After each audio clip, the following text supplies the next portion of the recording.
my name is Beau. I am an InterNACHI inspector in the Salt Lake City, Utah area. I've been doing inspections for a while. I originally started doing inspections in Hawaii. I kind of fell into that on accident. I was a handyman on Hawaii. I met another home inspector who happened to be on the island doing the same thing I was doing. We were both flying helicopters. And being a helicopter pilot is kind of a gig job. You don't really um, work a full schedule. You work a little bit, and then when the gig dries up, you don't work anymore. We were doing tours, very seasonal on the island. So you need something to kind of keep yourself busy and cover the bills in between when you're actually flying. And so we all kind of picked up a trade, and it just so happened that one of the guys I met was a home inspector, and he taught me how to do it. And then I was kind of getting tired of the helicopter pilot lifestyle. It's really neat, but you don't make a lot of money, and it's hard on your family because you move around a lot. And this seemed like the thing I could do. It meant that I could move back to where I grew up, Salt Lake City area in Utah, start my own business. I've been doing it for 3 years now. I'm just getting to the point where my firm, or my inspection company, we're gonna need another guy to start doing inspections with us. I'm starting to get overwhelmed, which is why I'm doing this out of the truck. I could not make it home from my last inspection of the day with the clients showing up late with enough time to actually be able to do this on time. So we're doing this from my inspection truck off of my inspection laptop using all the tools that I had present. Not as crisp and clean as it could be, but it's going to be good enough. If you have questions as I'm going through this that you'd like to have answered, I do have the question bubble up. I can see what you guys are asking. If it's a good question that's pertinent to what we're talking about, I'll answer it now. If it is something that I feel like is going to take us off into the weeds, I might mention to you, hey, that question that's going to take us off into the weeds, I'll get to it later. And there is a section at the very, very end here where I'm going to want questions. But please feel free to ask questions by typing them into the Q&A bubble. It should be down at the bottom or at the top of your screen. Type them in, I'll read them, I'll answer them. So let's move forward. Demystifying an HVAC system. The first thing that we're going to talk about when we're talking about an HVAC system is the refrigeration cycle. The refrigeration cycle, pull it open for you here, guys, is just the matter of moving heat around from one place to another. That's as simple as it gets. There's about 1 million different ways to do it. The one that is most common in residential heating and cooling is something that uses phase transition to create a colder environment. And a lot of people, they talk about the cold air blowing in the house. A lot of people are going to be talking about the cold like it's an actual thing that you can produce. But if you say this in front of an HVAC technician, they're going to tell you an HVAC system does not make cold. It removes heat. It removes entropy from a space. So let's kind of get our heads around that really quick. So heat, what is heat? Heat is just energy that is locked inside of a substance that is then transitioning that energy from that substance to you. The heat that us as human beings are pretty good at sensing is the stuff that's in air. That's a contact heat. You can also get it through electromagnetic waves. That's radiant heat. Heat is energy. That's what we're talking about. We are removing the amount of given energy that is in a space so that it is now, there's less entropy in there and it's colder and it feels cold, but you're not making cold, you're removing heat. So that's a big one that I hear people say that all the time. Now to a client, if I'm talking to somebody who's buying a house and they're talking that their HVAC system isn't making a lot of cold, I'm not going to take the time to break them down and go, well, technically, it's not making enough cold. It's not doing a good enough job at removing the heat. I know that, but for speaking to a client, just break it down simple for them. Okay, if it's not making enough cold, it's probably because the system that is designed to remove the cold is not doing, or to remove the heat is not doing the job that it's supposed to be doing. So what the system that we're going to cover most in detail today is a vapor compression cycle system. There's big complicated words when we talk about vapor compression cycle, like superheat and stuff like that. I'm here to break it down and make it a little bit simple and skip some of those more technical industry jargony words. You should be familiar with them. You should know them as a home inspector. You can Google it and learn what that stuff is. But today, that's not going to be the focus of this webinar. We're just going to break it down and make it so that you can talk about this system with a level of competence and not lose the person you're talking to, going too far and getting deep into the industry jargon stuff. So I'm not going to be using words like superheat, phase transition, vapor compression cycle, all that stuff. I'm not going to be using it too regularly. I'm going to try and keep it really simple and easy. So the first thing I want to talk about now that we've gotten into the fact that we're just moving heat from one location to another is how a refrigerant system does it. And it uses phase transition in a chemical that is called refrigerant. So the refrigerant that is pumped through the system, it's supposed to boil and change from a liquid to a vapor. Now, one of the neat, unique things that happens when a phase transition happens, that's changing from a liquid to a vapor, from a liquid to a solid. One of the things that happens there is that transition, that change, it requires energy to make it happen. And so if you can force it to occur, it will either absorb or release energy as you are forcing it to go in one direction or the other. Or you could add or remove energy from it, and it would also occur as a side effect of adding or removing that energy. So the refrigerant is a liquid that boils at a very low temperature. That's what most refrigerants are. For example, I think 110A boils at like 26 degrees, negative 26 degrees. And that's really cold. Like it could be freezing outside and you could spill some 110A on the ground and it would boil and evaporate because to 110A, our normal living temperatures are unreasonably hot. It boils and turns into a vapor incredibly quick in those temperatures. Water does not make a good refrigerant for humans. It does for other situations and other cases.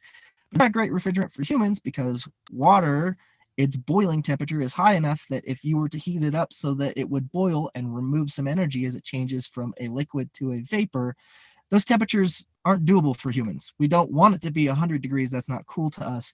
So you need a different chemical that boils at those lower temperatures. And the refrigerants that we have designed are those different chemicals.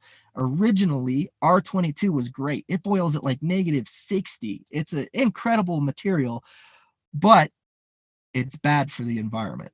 So they decided back in the 1980s, there's a big convention they put together. I think it's the Montreal Convention is what it was.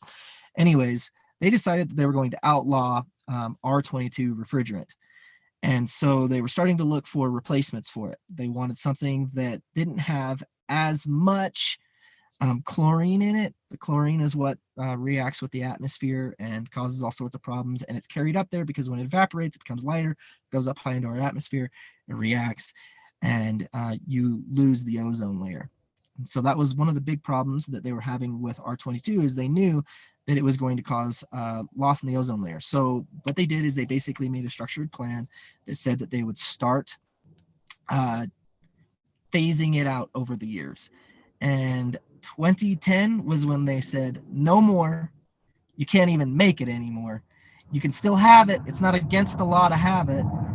I'm next to the airbase, so you're going to hear the airplane go by. So, anyways, you can still have it. It's not against the law to have it in your house. It's not something that if you see a client that has a system that is still running R22, and if you check the data tag, it'll usually tell you if it's running R22, and it's going to be pretty old. You'd be suspicious if it was old. If it's a new system, I wouldn't be too worried about trying to figure out whether or not it's running R22. Because again, in 2010, they said, we're not making it anymore.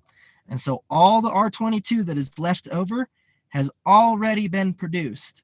And now what they're doing is they're extracting it from commercial units and other houses and stuff like that when those systems are being decommissioned, and they're selling that to be reused. So it's getting more and more expensive as time gets further and further along.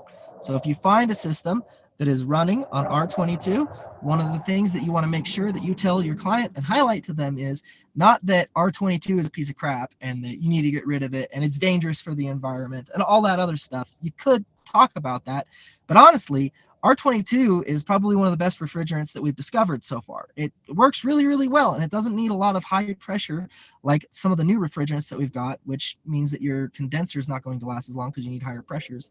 It doesn't need as much high pressure to do the job that it does. And it's also a better lubricant than most of the other refrigerants, which is a problem because you have a compressor and it needs to be lubricated. So R22 was actually really good. It's just bad for the environment.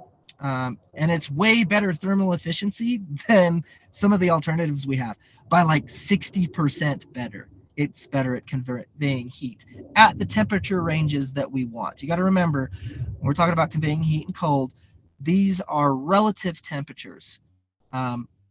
Hot to a human being, 100 degrees outside, that's hot to a human being, but relatively speaking, that's not a very high temperature. I can easily heat a piece of metal up to thousands of degrees, and you would call that hot too, but 100 degrees to that piece of metal is a cold temperature because it's at 1,000 degrees. So heat is a relative term, but when we're talking about heat transitions at the temperatures that humans like, R22 is the best.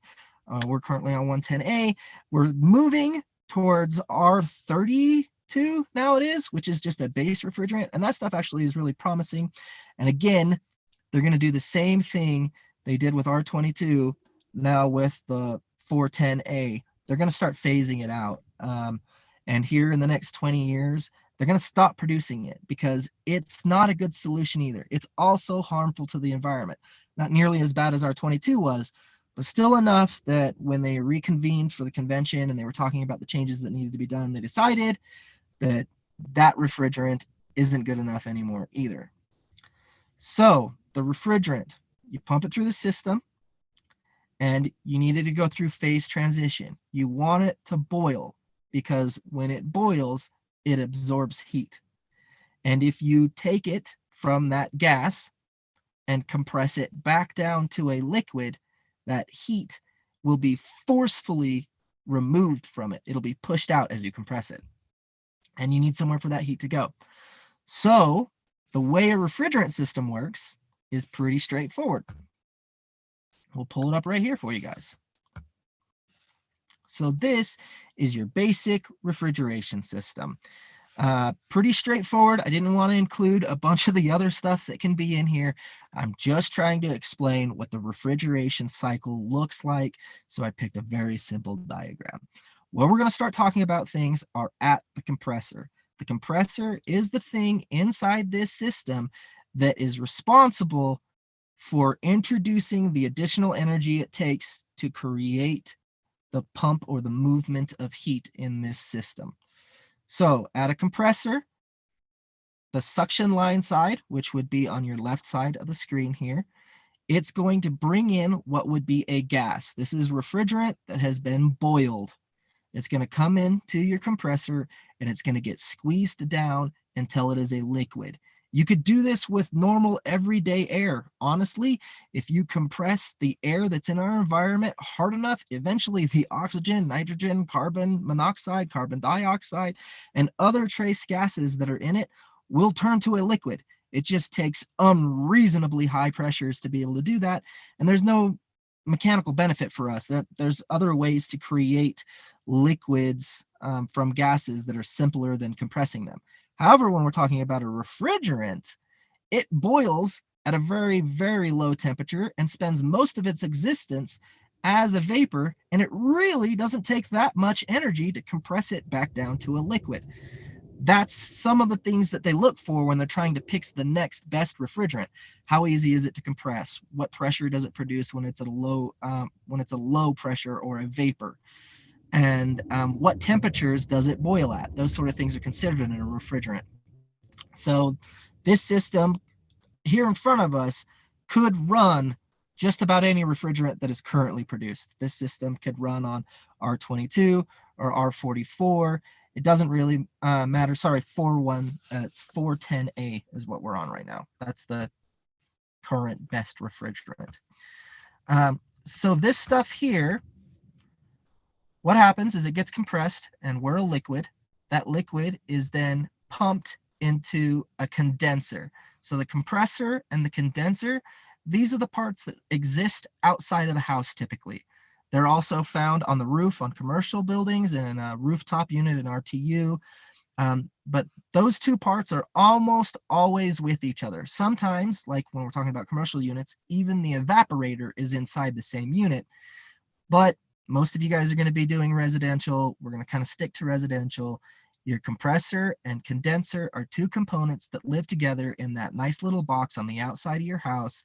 And their job is to squeeze the gas until it turns into a very hot liquid. And then the condenser evaporates, releases the heat that is produced, not evaporate. We're not going to get to the evaporation stuff yet. So compressor put down, and that liquid is then ran to a metering device. This is something that is absolutely necessary for modern day refrigeration to occur. All of the systems that you will come across in a residential building will have a metering device. There's a bunch of different ways to do this. We're on electric metering devices now, but for a long time, they were a metering device that looks a lot like this, which used a tiny little tube that you could usually see kind of coiled up near the metering device, and that tube would be ran out to the suction line, and the temperature difference at the suction line would control how much liquid is being released to evaporate and turn into a gas. And that's what you're really metering. If you release too much liquid, it will not completely turn into a gas before it gets back to the compressor. If you don't release enough liquid, it will overheat and you won't hit your efficiency ranges and you won't cool the air down as much as you ideally could. So why is it a big deal if we get liquid back at the compressor? And that's because the compressor is designed to take something that is compressible and squeeze it down. Liquids are not compressible.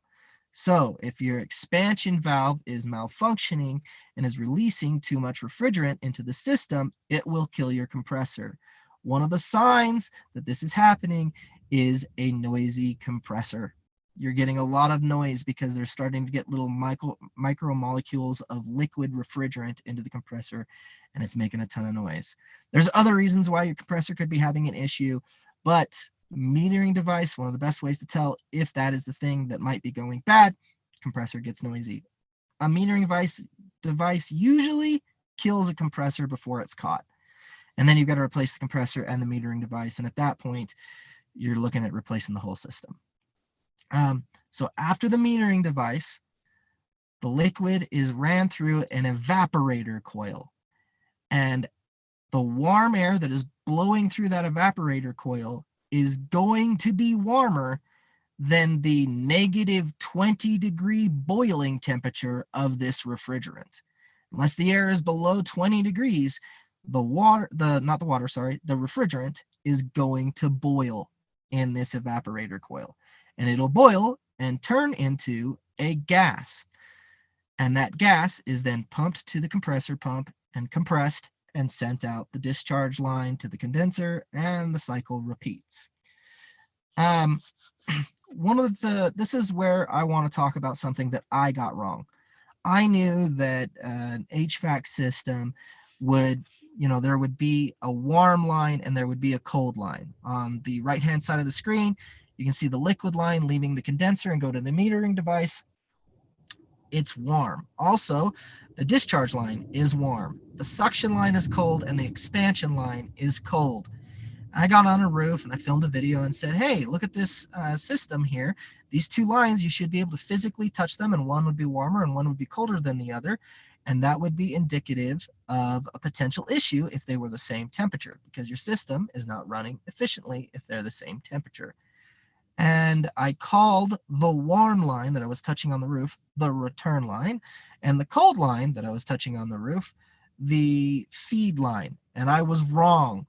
The return line on these systems is cold to the touch, not hot to the touch. The line that is feeding the system will be hot to the touch, not cold to the touch. I want to check the Q&A bubble. I haven't had it up for a minute. No questions still. Great. Okay, so to continue going on here, the reason why that's happening is because the liquid itself has been cooled by the condenser, but it hasn't been cooled down enough to where us, remember temperature is relative, us would recognize it as cold. Like when you touch it, that feels cold to you. Temperatures that feel cold to human beings are anything that's generally under 60 degrees. And the refrigerant that comes out of this line that is liquid still is generally going to be over 60 degrees Fahrenheit. So it's going to feel warm to the touch. When it gets to the metering device and it is released by the metering device and allowed to expand, that expansion, as it expands, it's going to boil, and that boiling is going to absorb heat because phase change. When a liquid changes to a vapor, it absorbs heat. So that phase change happens. And this line from the condenser to the metering valve generally goes from the condenser, which is that box outside, all the way inside of the house. They don't usually start expanding the fluid until you're really, really close to your coil so that you lose as little of that heat absorption as possible as it travels from the metering device to the coil. So the metering device in this photo is a long ways away, but generally you're going to find it in the house on the side of the air handler in the basement or in the attic or wherever the heck the air handling unit is. And so there's going to be a line on the outside of the house that you could touch. That's hot, that's your feed line, and cold would be your return line.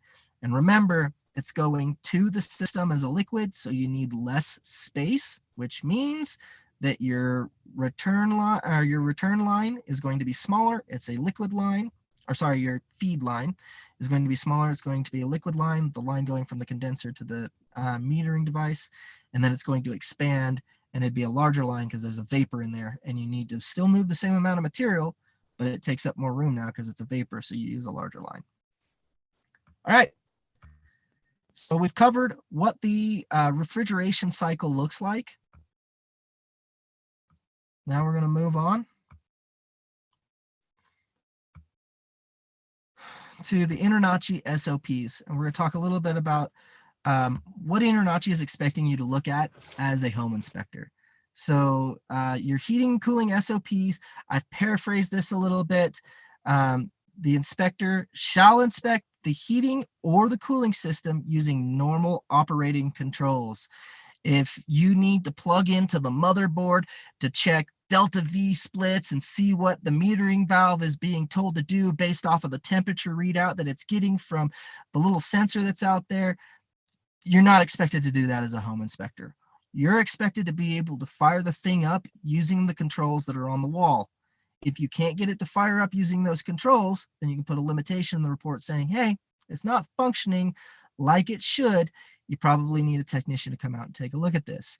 You're going to describe the location of the thermostat for the heating and the cooling system, the energy source for the heating and the cooling system.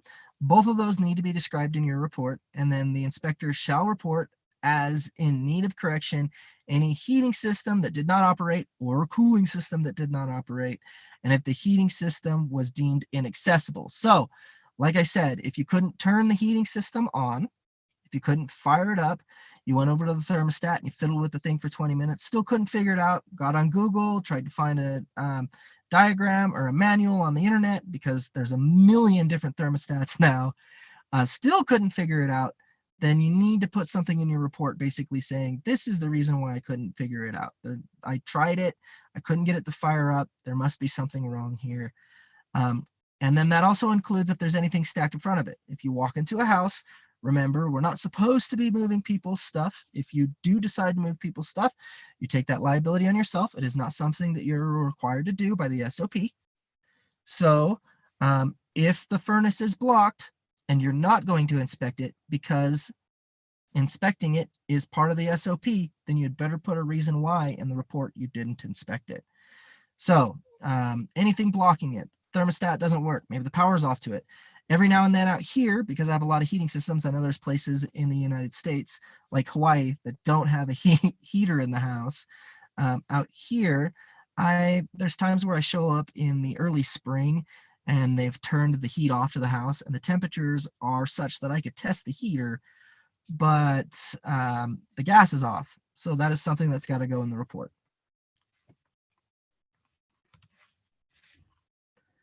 So anything that we are not required to inspect.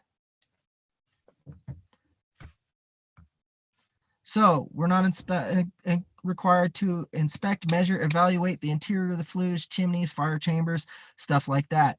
An underground heating tank, not required to take a look at it. If the pilot light is out, or if the heating system needs to have a big fuse or breaker thrown or anything like that to get it on, you show up to the house and the main breaker is off for it. You're not required to turn that stuff on. If you decide to turn that stuff on, you're going beyond the SOPs. I personally, as an inspector, I would turn a breaker on. I would try to get a self-igniting pilot light to light back up by pushing the switch. I'm comfortable with doing that stuff. I am not required by the SOPs, and if I make a mistake doing that, it's on my head, guys. So you got to be careful here and think about the liability that you're willing to take on personally with your own business or the business that you are working for to do these inspections. You don't need to override electronics or thermostats. You don't need to evaluate the fuel quality, verify thermostat calibrations, calculate air and combustion ventilation or dilution or flue gases or any of that stuff. You really don't have to. I'm going to go through the list of things that are above and beyond the SOPs that I do. I'll even talk about what they are, but this is the definitive list here of things that you don't have to do. Same for, it's pretty much identical for the cooling system as well.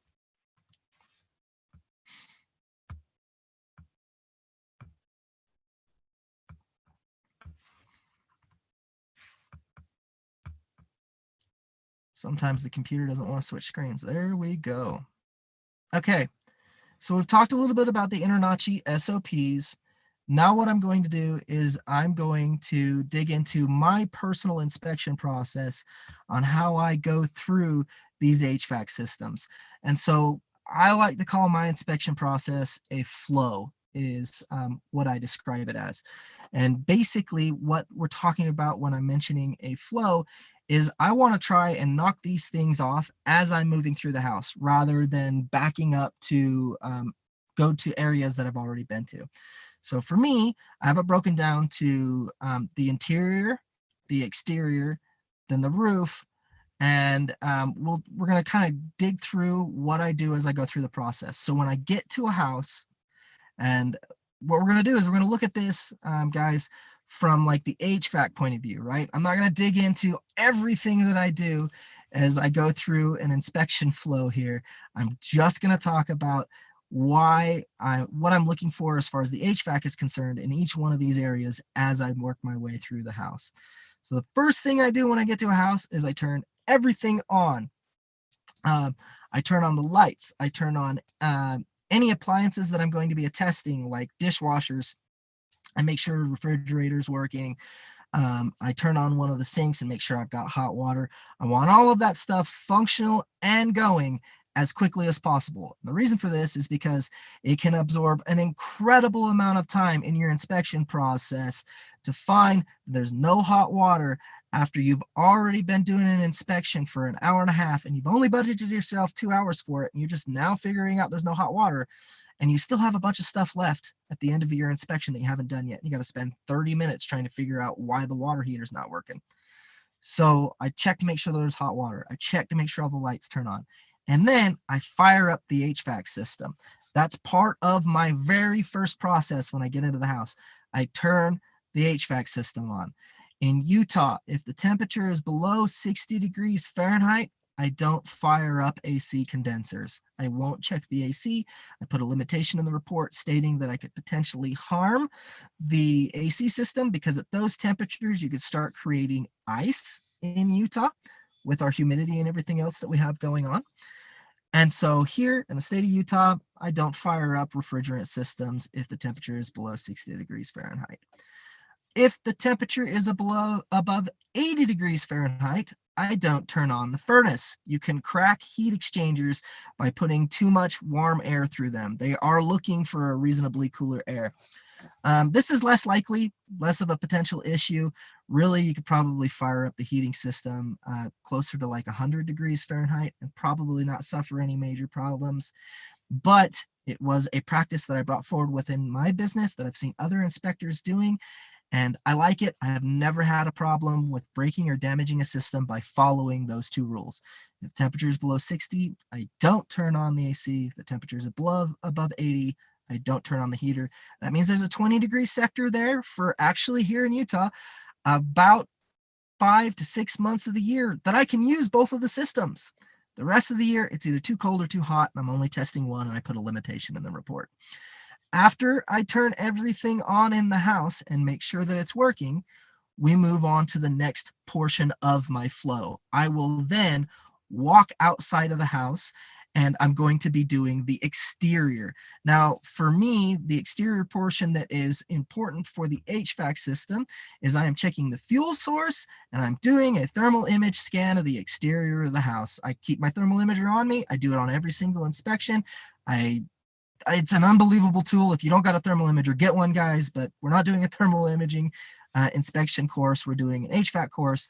I scan the outside of the house because in the summer, if there's a spot of the house that is leaking a ton of cold air, maybe a window that isn't sealing correctly or a door that isn't sealing up right, or maybe a spot where the cold air is leaking into the attic. I'll even see cold spots on the roof and stuff like that. So I thermal image the outside of the house. It lets me know what the if the thermal system inside of the house is doing its job and if it's leaking badly. And then the next thing I do is I check the fuel source for the HVAC system. This would be the heating portion, right? So here are some requirements on how far away this little gas supplier or your gas gauge. It's the meter. That's why I blinked it for a second. Anyways, your gas meter needs to be away from the things around it. And the regulator vent is really what we're worried about. So there's a regulator on this gas meter. If you see where my mouse is, it's down here. I'm pointing at it right there. Yep, there you go.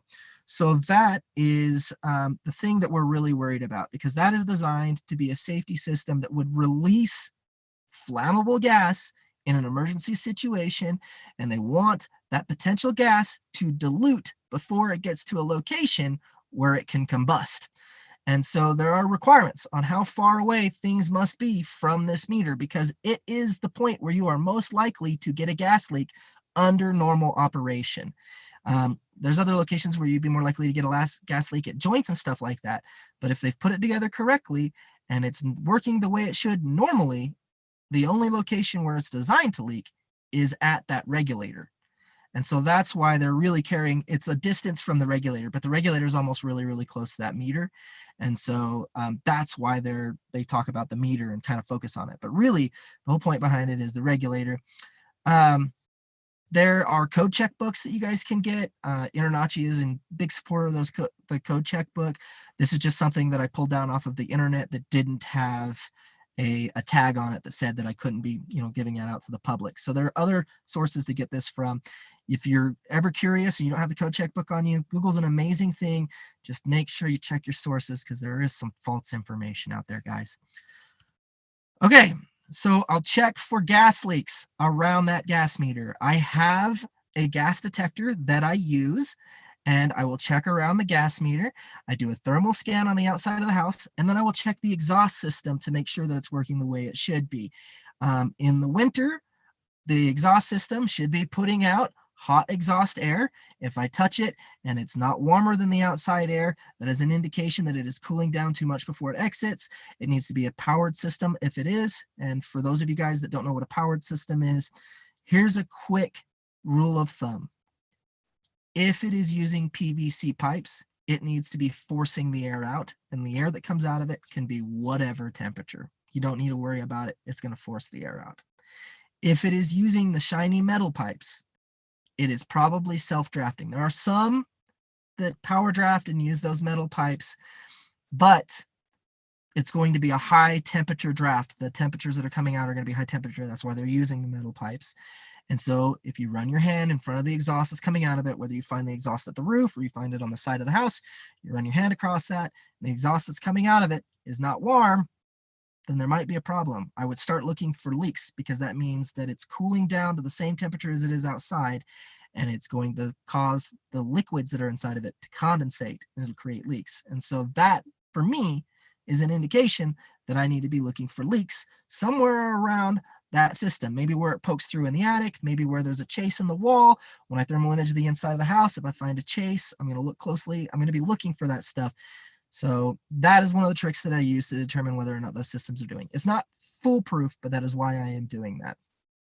And then for the electrical system, the electrical half, which would be the cooling system, I still want to check the energy source that's associated with it, which means that you're checking that that relay or breaker on the outside, the little switch that you can pull the plug out of, or there'll be a breaker for it that should be located near your HVAC system so that you can turn it off and work on it safely. And I'm always checking to make sure that that's there. I'm checking to make sure that it's the right amperage for the system. The amperage is usually on the data tag. We can dig into that if you guys have questions about it, but there's a ton of good content on InterNACHI about that portion.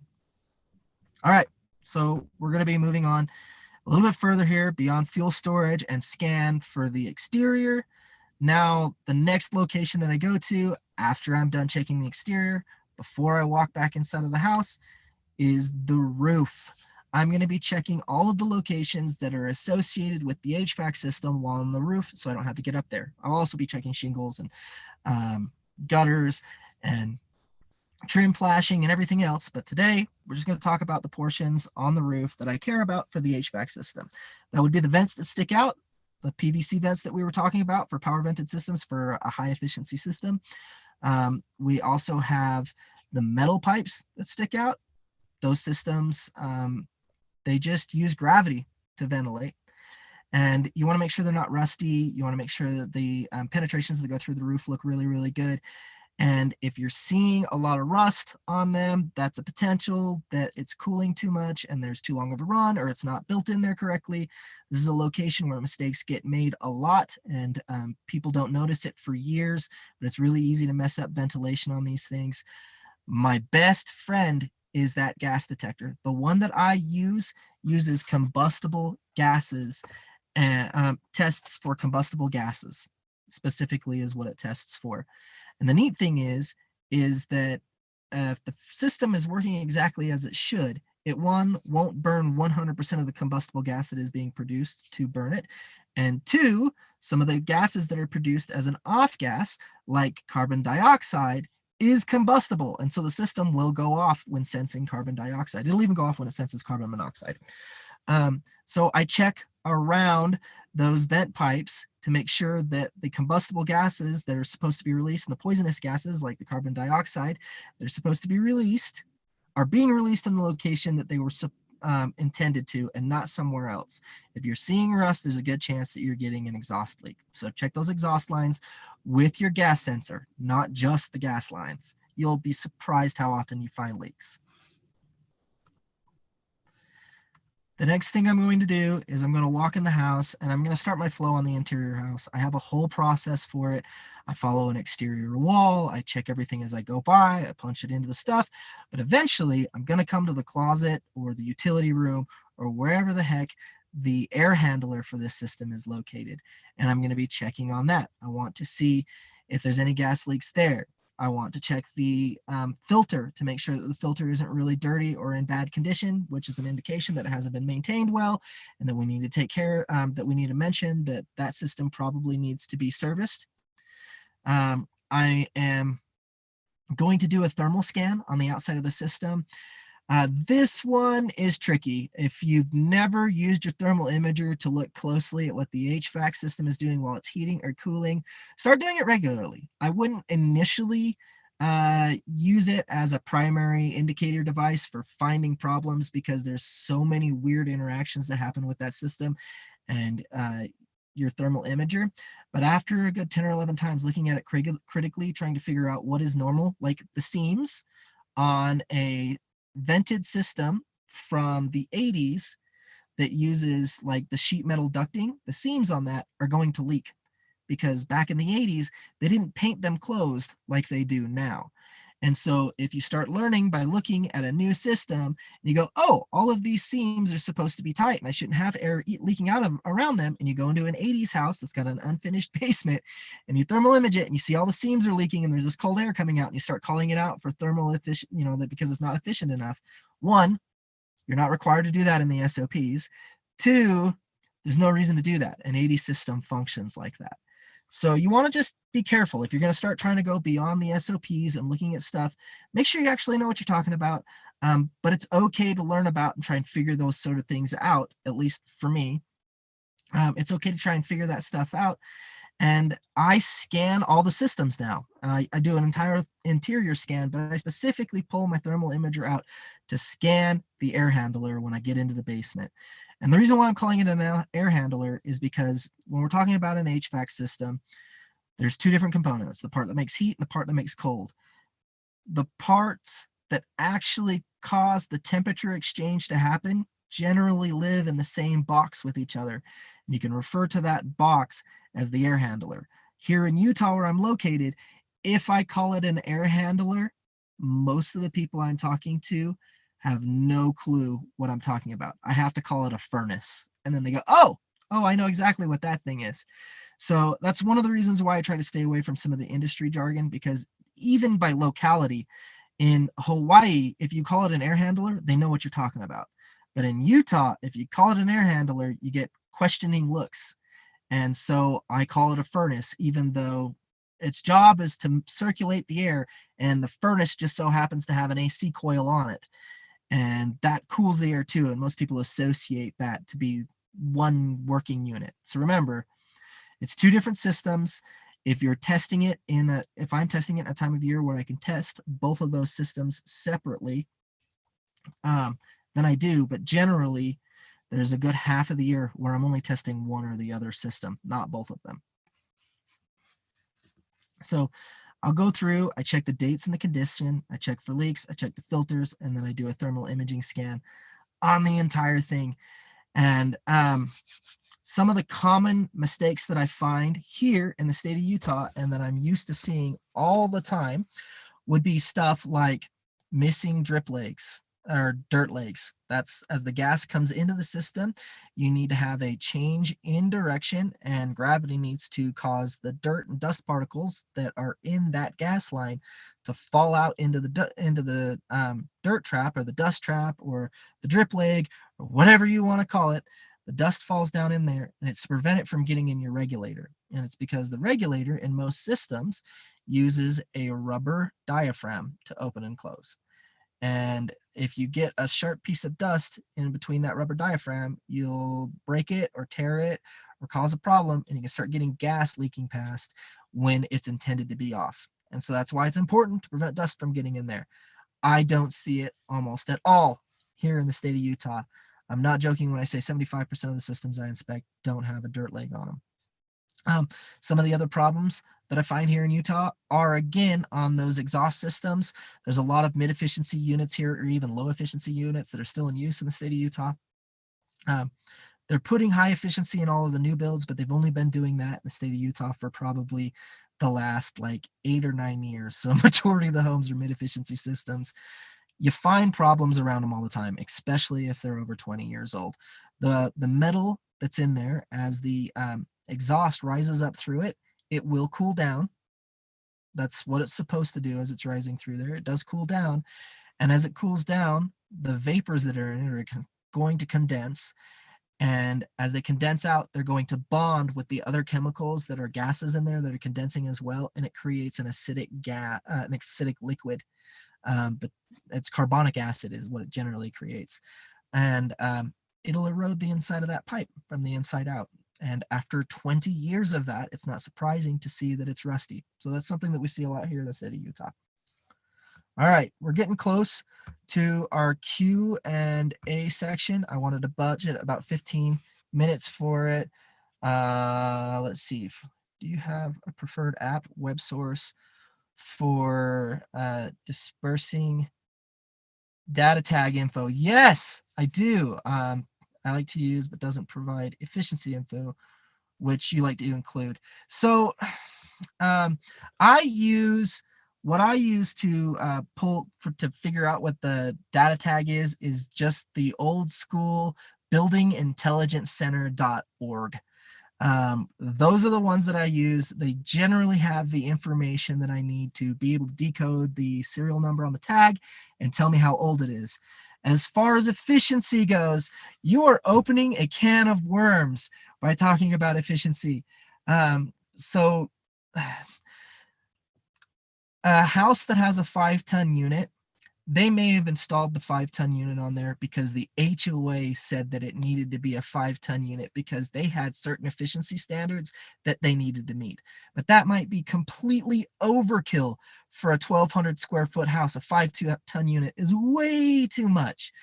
Does it mean that they're going to run into problems and issues with it? They could potentially, but really, the reason why I would even maybe highlight there's the size of the unit on the side of the house, and I don't talk a lot about it to my clients. I understand it, of course, but is for the reason like, okay, so on the side of the house here, this is a 1,200 square foot home. You have a 5-ton unit, and I usually figure out the tonnage. If you want me to get into how to figure out the tonnage, there's an easy trick for that. Let me finish what I'm talking about here, and I'll just probably talk about it. But on those units, when I'm talking about the size, if I'm talking to a client, it's to let them know, hey, 5 tons might be a little too much for this house. When it finally gives out, you'd probably be okay with only buying a 3.5-ton unit. You don't need 5 tons for 1,200 square feet. And that's the kind of conversation that I might have with a client. Would I be looking at a house to go, okay, the house is 5,000 square feet and it's only got a 2-ton unit on it. I don't know if it's going to make it. Well, again, it's a can of worms. What does the insulation in that house look like? If it's got R40 insulation in the attic and the walls are like R28 and it's got an insulated basement and the thing is airtight and no air leaks out of it, you bet a 2-ton unit would keep a 5,000 square foot house pretty cold in the summer, even with high temperatures. But they don't build houses like that right now. Some do, but as an inspector, you can't see in the walls and know what kind of insulation is in there. You're not really qualified to be making the call on whether or not that HVAC system is large enough or small enough. So I don't dig into the weeds with that one too regularly. It's just too easy to get caught by your tail and talk about something that, one, you don't really have the authority to be talking about, and two, remember, you're supposed to be a source of information. If you don't know the whole picture, maybe you shouldn't dig into that topic. Stick to the SOPs until you're comfortable with what you know enough to go above and beyond. I do leak audits and energy audits on houses, but I have a background for that sort of thing. So I'm real comfortable talking about that, but that is above and beyond a lot of the SOPs to do that one service, to do an energy audit. That's well beyond most of the SOPs. So we're getting into questions here, guys. All right, so I'm just going to bump this forward into the question section, and we will get into the questions. I've also got a couple of neat photos in here that I thought were really cool that I found last night, decided to include them. So hopefully you guys ask a question and I can pull one of those photos up because that stuff is fun to talk about for me. But I'm going to pull the question bubble back up and we're going to move on to the next question here. Looking to provide SEER, HUV, etc. That is on the sticker that quickly fall off of the unit. Oh, so you're talking about like that energy efficiency sticker, the yellow one that they put on there that tells you like the SEER and stuff like that. Okay, so you can a lot of times you can get on the internet and put in the model number and then look up if the model number is still there, because a lot of times if that sticker is gone, sometimes the sticker that has the model and serial number on it. You can dig as deeply into the going to like the manufacturer's production website. You can call technicians too. I've got a couple of technicians. If you are a home inspector and you do not have an HVAC technician that is a friend, as soon as you meet one at an inspection, get his card, ask him to go out to the bar with you, make friends with him, because let me tell you what, I can't even tell you how many times that I've come across something where a client was asking me a question that I didn't 100% know the answer on. And I was like, you know what I can do? I can call this guy. He'll give me answers. I call him, I talk to him, I get the answers. Sometimes I even hand the phone over to the client and they get the answers from him. It's good for me, makes me look like I'm a source of really good information. It's good for the client because they're getting true, detailed, in-depth information that might be beyond what I'm supposed to be giving out anyways. And it's good for the HVAC technician because that client now has a relationship with him and is more willing to use him if their system is broken. And so a lot of the HVAC techs that I use for that, they're more than happy to pick up the phone. And I've got one guy that if I can't get the SEER rating off the side of it, and I'm trying to figure that all out, and I'm trying to dig through serial numbers or model numbers or try to figure that thing out because it can be a headache if you don't already have the information printed on the side. I call him and I ask him, I say, hey, so here's my question. Here's the model number on this unit. And he's got a professional app that he pays like a few $100s a year for. And it's got all sorts of neat information in it. I just can't justify buying that myself. I don't use it often enough for that. But that is one of the things I would do. So do we have other questions for later? Oh, maybe I marked something as on heat pumps. How much can you determine how the system is running in either system? Only about to run. So a heat pump. So a heat pump, you can run those any temperature you want. The stuff, some of the stuff that happens that you worry about with running an AC system when it's too cold. AC systems are optimized to create as much cold as feasibly possible from the refrigerant that's being pumped through them. Heat pumps, they know they're going to be running them both ways and that you're going to run into some extreme temperatures, and so they have some extra protections in there. Like one of the things that they put inside of heat pumps that you have to have is a bidirectional filter. Which helps with taking care of like running a heat pump at the wrong temperatures and potentially creating a situation where you get liquid. And that's the biggest problem really with a heat pump that you'd be scared of with whether or not it's the right temperature to be running it is getting liquid refrigerant back to the condenser because your temperatures are off in one direction or the other as you're running the system to heat or cool. How much can you know about heating when I can only run cold? So like I said, heat pump, you can turn on the heat or the cold, but the heat pump, if it's too cold to run it, a lot of them will have a safety feature as well that says actually the temperature outside is cold enough that you should just open a window. So I hope I answered that one correctly. Let's see, I answered this one. Anonymous viewer, how do you develop those relationships with technicians? So really, I am constantly in an effort to try and find 3 really important guys that I refer work to all the time.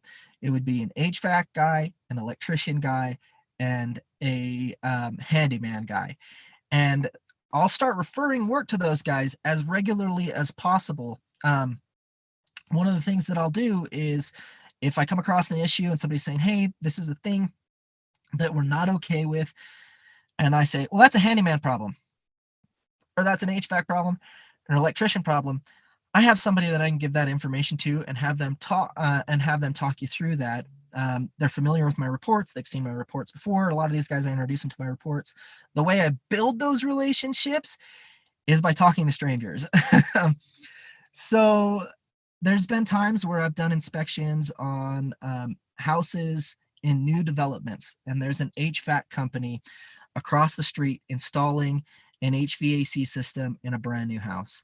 And I walked over to him as he's climbing out of his van and said, hey man, are you working on this house? He said, yes. And I said, I need an HVAC guy that I can talk to. Do you mind talking to me for a few minutes? I asked him a couple of questions.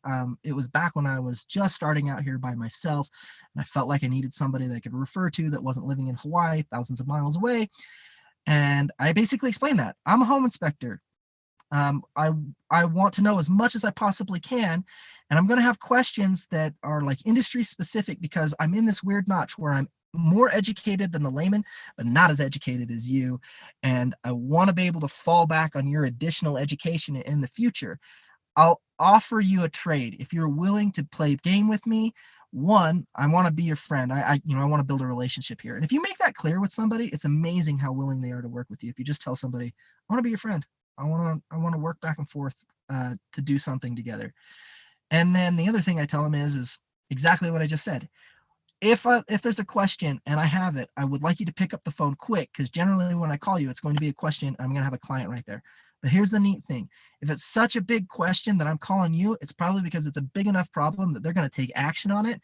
And now you have a relationship with that client, and they're more likely to use you when they need the repair, which means I'm helping pass business along to you. And it'll build your business like crazy. That's one of the, there's a lot of guys out there that go and roll real estate branches to talk to them about that sort of stuff, and introduce themselves, and they bring candy and stuff into real estate branches to meet realtors.